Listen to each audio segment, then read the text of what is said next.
particularly evenly set up, even though in the head-to-head Samoa lead historically by 22 wins to 3. It's the fast-rising American team which have caught the eye in recent tournaments against a rather injury-hit Samoan squad here in Tokyo. There are the lineups for this game. Samoa have gone back up to 10 players for the second day's play. The one stage yesterday, Lola Lui, the captain, was out and unable to play, so they only had 9 players.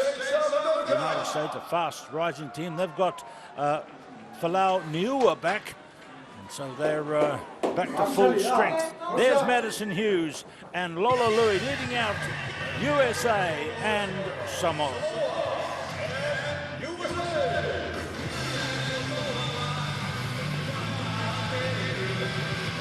So there's the proud flag of Samoa with the stars of the Southern Cross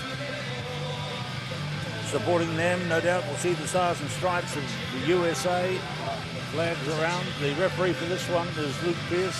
I'm Keith Quinn calling this one, and with me is Willie Losay. And a lot to play for here. Looking for points on the HSBC World 7 Series. There's the Samoan record so far, and there's the USA record so far. And I've got to say, the USA team, a very spectacular team to watch, especially with the man you see on screen now, Carlin Isles, a hat-trick of tries yesterday. The fastest man in world rugby, they say, and more speed on the reserves bench than Perry Baker. Lola Lui kicks off for Samoa against United States. Willie Losay, what are you expecting? Well, I think that if America play with the style that they have throughout the last 2 weeks, they'll get the job done. But it all starts up front with guys like Bender and Duratolo. Well, with those 3 guys, Bender and Barrett and Duratolo, there's plenty of, plus the big 3 forwards from Samoa who never step back. They're a very physical rugby nation. There's bound to be a lot of tank smash between these sets of 3 up front, but lots of speed out wide. Carlin Isles against Tom Iosefo. That'll be something to watch as well. Yeah, exactly. You talk about the pace of Isles, but Sinatla is here. You think of Dan Norton. Game of Sevens is blessed to have so much pace. And so there it is with the Samoan backs now. That's Asofalau. Lola Lui getting it in front. The guy there, number 8, that's the man we have to look for in terms of speed from Samoa. He's got the ball now. Tom Iosefo. He decides to send it up to Sele with the big bandage on his thighs. He's one of the injured men. Very good loop-to-loop from Tapili. And there was a try being scored by Tom Iosefo, but they're called back. Yeah, great work between the big players down that left-hand flank for the Samoans. Sele is so dangerous because he creates space and got a lovely step as well here. He knew that he was going out into touch, and it's like a basketball pass or netball pass. He touched the sideline first.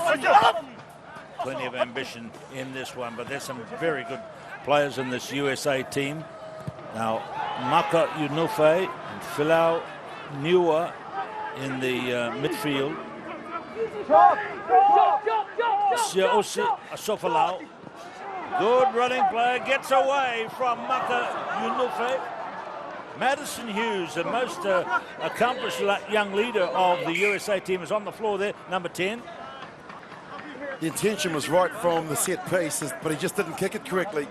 The sweeper was way on the left-hand side, and he needed to kick it towards the wing where Carlin Isles was, because he certainly had the pace on it.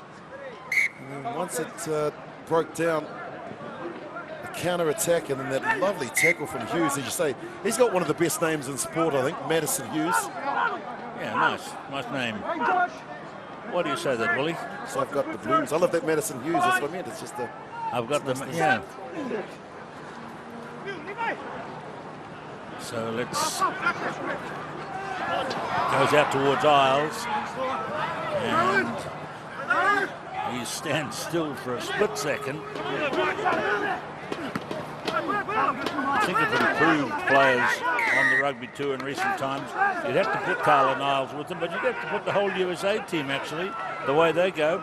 But look at tough, hard-working Samoa. the kind of odds are against them because they are from a tiny, tiny nation. And they picked 2 players from New Zealand, and the rest are from home, as they of course call it. That's Siosi Asofalau was one of them. And quite right too, to put the emphasis on play at home. They're going to have a test match against the All Blacks in the 15-a-side game in July, and the pitch there is being worked on at Apia Park. There's renovations going on to the grandstands, to both grandstands there. The capacity is going to be increased. There's going to be a possibility of a crowd of 25,000 to watch that game. So lots of interest. New people coming into the game there. Former All Black Alama Yeremia taking over as the high performance director. And here they come, swinging on to attack. Tapili to Sele. And a lovely try there to Filipina Sele. Second try here in Tokyo. And it was just a good patient build-up. The angles that they run as well. Have a look at this, camera will show it. You draw the defense across and then you pop the ball on the inside. You run in between the 2 players and you're going to score every time. Sally, hard to believe he's only 26 years old. He's got plenty of experience. Well, I've got to ask you another question. Why do you say that? He's a nice, fresh-faced young lad, isn't he? He's missing a bit of hair on the top. That happens. Look at yourself. Young man on the way up. The kick is outside. But I tell you, they had some injury problems yesterday. They were down to 9 in their squad. And walking into the dinner room at the hotel last night, this man was on the playing list, but he had a very big hobble. He was limping quite badly. No problems, though. He's played every game on the field for them this tournament. He was there last week as well. Sele. He's a good one to have. He's had 27 tries. This is his 21st World Rugby tournament.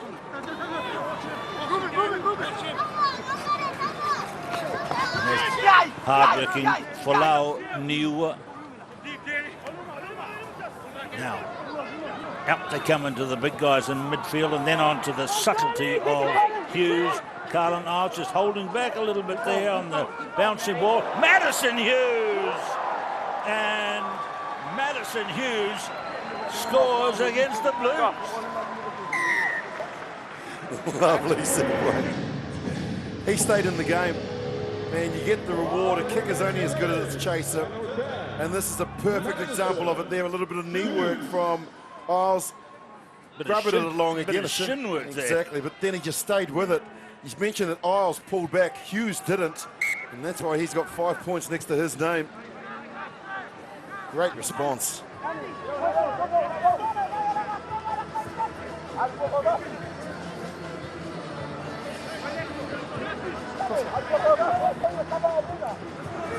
So the try is converted at 7 points to 5. USA leading Samoa. This is a bowl semi-final. Folau Niua is back after serving a 6-match suspended imposed on him. There he is with the ball now after an incident in Hong Kong. Isles flicks it out wide to Garrett Bender. These 2 big blokes. And there's Carlin Isles sneaking one from the back and goes it again. Isles gets the reward, but have a look at the clean-out from Niua. You mentioned about his 6-game suspension. He played earlier against Portugal, and he just makes such a huge impact. It's such a difference when you've got a quality player like Niua. Watch this. The tackle comes in on Bender. Someone needs to come and clean up the Samoan player, and bang! It's there. Isles picks it up. Couldn't believe his luck. No one at home for Samoa. 2 in the last 30 seconds for Team USA. So already, after just a couple of seasons, he's up to 3rd all-time in try scorers for USA. Zach Test not playing in this game. He's here at the tournament and doing good works as usual. Nick Edwards in the back also can't get a look in because of the quality of the forwards ahead of him. And there's the halftime score, 12-5 to the USA.